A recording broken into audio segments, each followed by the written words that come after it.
ওই আমার বাবাজি, তাড়াতাড়ি আসো। জি বাবা। এই ছোট লোকের বাচ্চা, আশেপাশে এতগুলো চেয়ার থাকতে আমার পাশের চেয়ারে এসে বসার সাহস তোকে কে দিল? তুই কি ভেবেছিস তোর মতো খ্যাত ছোট লোকের সাথে একই টেবিলে বসে পাশাপাশি চেয়ারে বসে আমি খাবো? যদি এটা ভেবে থাকিস তাহলে ভুল ভাবছিস। তোর মতো খ্যাতের সাথে পাশাপাশি বসে খাওয়া তো দূরের কথা, একই টেবিলে বসে আমি কখনো খাবোই না। এখান থেকে সরে যা, আর তা না হলে। মনি, কাজটা তুই মোটেও ঠিক করিস নাই। তুই জামাইয়ের গায়ে হাত তুললি।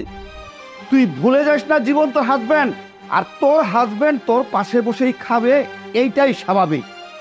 বাবা, তোমরা ওকে তোমাদের বাড়ির জামাই বলে মেনে নিলেও আমি কখনো এই খ্যাত মার্কাটাকে আমার জামাই হিসেবে মেনে নিতে পারবো না। আমার জামাই হওয়ার যোগ্যতা ওর নেই। কোথায় ও আর কোথায় আমি? বাবা, তুমি কখনো শুনেছো তেল আর জল কখনো এক হতে? তাই আমি তোমাকে বলছি, ও আর আমি কখনো এক হতে পারবো না। তাই ওর মতো ছেলেকে আমি আমার হাজবেন্ড বলেও মেনে নিতে পারবো না। তাই আমি তোমাকে বলে দিচ্ছি, ও যদি এই টেবিলে বসে খাবার খায়, আমি এই টেবিলে বসে খাবার খাবো না। আর এটাই আমার শেষ কথা। মনি, না বাবা, আপনার কাছে আমার অনুরোধ, আপনি কিচ্ছু বলবেন না বাবা। আপনি ওনাকে কিচ্ছু বলবেন না বাবা। উনি তো ঠিকই বলেছে, আমি গ্রামের চাষা পোষার ছেলে, আমি গরিব বাবা। আমার কি যোগ্যতা আছে এই সুন্দর দামি টেবিলে বসে খাওয়ার? আমার কোনো যোগ্যতা নেই। উনি আরো ঠিক বলেছে, আমার কি যোগ্যতা আছে ওনার পাশে বসে খাওয়ার?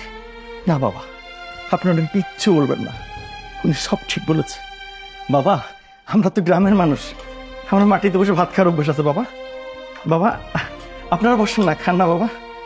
আপনি বিশ্বাস করুন, আমার একটু কষ্ট হবে না। খান না বাবা, আমি মাটিতে বসে খাই।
এই ছোট লোকের বাচ্চা, দুপুরে যে তোকে থাপ্পড় মারলাম সেটা কি তুই এত সহজে ভুলে গেছিস? আর তাছাড়া তোর সাহস দেখে তো আমি অবাক হয়ে যাচ্ছি। এরকম একটা নোংরা কাপড় নিয়ে তুই কোন সাহসে আমার রুমে শুতে এসেছিস? শোন, তোকে ভালোই ভালোই বলছি আমার রুম থেকে চলে যা। আর তা যদি না করিস না, তোর এমন হাল আমি করব যেটা তুই কল্পনাও করতে পারছিস না। দেখেন, আমি এই রুমে না থাকলে আমি কই থাকবো? আব্বাজান তো বললো এই রুম দেখাই দিয়ে এই রুমে আসতে। আপনি মানেন আর না মানেন, সবাই তো জানে আমরা হাজব্যান্ড ওয়াইফ, আমার এহিনি থাকতে হইব। এখন আমরা যদি আলাদা ঘুমাই, লোকজন অনেক খারাপ মন্তব্য করবে। তার চেয়ে বরং আপনি খাটে ঘুমান, আমি না নিচে ঘুমাবো। এই, তুই নিজেকে কি মনে করিস? খুব চালাক।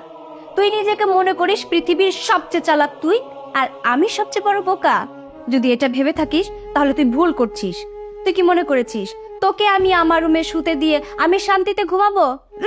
সেটা তো কখনোই হবে না, কারণ তোদের মতো ছোট লোকের বাচ্চাদের আমার খুব ভালো করে চেনা আছে। তোদের না একদম বিশ্বাস করতে নেই। তাই এখন আমাকে এত কথা না বলে তুই আমার রুম থেকে এক্ষুনি বের হয়ে যা। আর কি যেন বললি?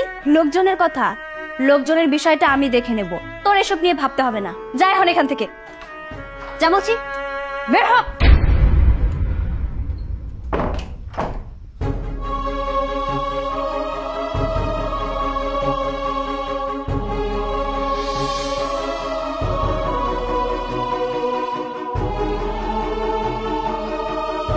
আরে বাবা জীবন, এত রাতে তুমি এখানে পায়চারি করছো, ঘুমাও নাই নাকি? মনে কোনো সমস্যা করছে? না বাবা, উনি কিছুই করেনি। আসলে বাবা, আমি এই বাড়িতে নতুন তো, আমার ঠিক মতো ঘুম আসছিল না, তাই আসলে একটু পায়চারি করছিলাম। বাবা, আপনি ঘুমাননি কেন? এই বয়সে এত রাত জাগলে আপনার শরীর খারাপ করবে তো। আমার কথা আর বলো না বাবা, আমার মাথা ভর্তি টেনশন সারাক্ষণ কাজ করছে। আমার মনে হচ্ছে আমি আমার কথা রাখতে গিয়ে আমি তোমার জীবনটাকে নষ্ট করে ফেলেছি। আমি যদি তোমাকে অনুরোধ না করতাম তাহলে তোমার জীবনে এত কষ্ট হতো না। আমার মনে হয় আমি যে পাপ করেছি আমি মরেও শান্তি পাবো না। বিশ্বাস করো বাবা, আমি ভেবেছিলাম বিয়ের পর তোমার ভালোবাসা পেয়ে মনে একদিন ঠিক হয়ে যাবে, কিন্তু সে করে বালি মনে আর ঠিক হলো না। তুমি আমাকে মাফ করে দিও বাবা, আমি তোমার জীবনটাকে নষ্ট করে দিয়েছি। আমি অনেক বড় ভুল করে ফেলেছি। বাবা, এই নিয়ে আর আপনি একদম টেনশন করবেন না। আপনি যদি আরো টেনশন করেন আপনি আবার অসুস্থ হয়ে যাবেন। বাবা, আমার বিশ্বাস দেখবেন মনি একদিন তার সব ভুল বুঝতে পারবে, সেদিন সব ঠিক হয়ে যাবে বাবা, সব ঠিক হয়ে যাবে। তাই যেন হয় বাবা, তাই যেন হয়।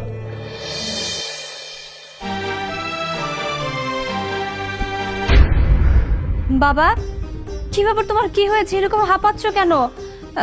তোমার কি হয়েছে বাবা? কোনো সমস্যা? আমাকে খুলে বলো। মারে, আমার সব শেষ হয়ে গেছে, আমি নিষ্ঠুর হয়ে গেছি মা। মানে বাবা, তুমি এসব কি বলছো?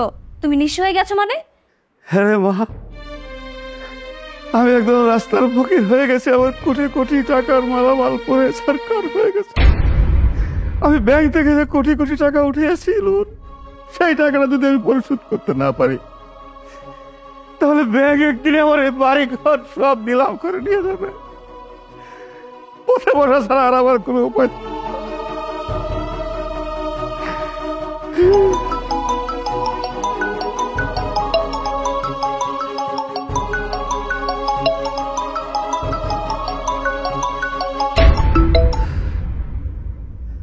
হ্যালো,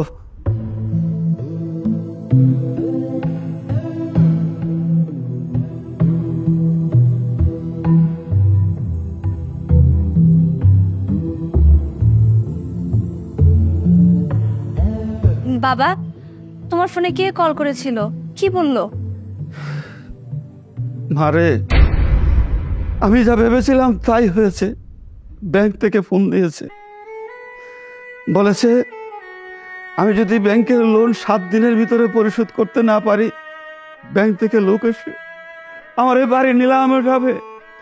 আমি 7 দিনের মধ্যে কিভাবে এই ব্যাংকের লোন পরিশোধ করবো রে মা? আমি সত্যিই ফকির হয়ে গেলাম রে মা। মানুষকে এই মুখ আমি কিভাবে দেখাবো? মানুষ মানুষ আমাকে দেখে হাসবে। সেটা আপনার ছেলে বেঁচে থাকতে কোনোদিনই হতে দেবে না বাবা। আপনার টাকা নেই তাতে কি হয়েছে? আপনার ছেলের টাকা আছে। ব্যাংক আপনার কাছে কত টাকা পাবে বলুন? আমি এক্ষুনি ব্যাংকে গিয়ে সেগুলো সব শোধ করে আসছি। এই ছোট লোকের বাচ্চা, তোর সাহস তো কম নয়। তুই আমার বাবার সাথে মজা করতে এসেছিস? আমার বাবা এখন মজা করার মতো অবস্থায় নেই। জান কিনা এক বেলা খাওয়ার মতো মুরদ নেই, পকেটে টাকা নেই, সে কিনা এসেছে আমার বাবার কোটি কোটি টাকার লোন পরিশোধ করতে। যা আমার চোখের সামনে থেকে।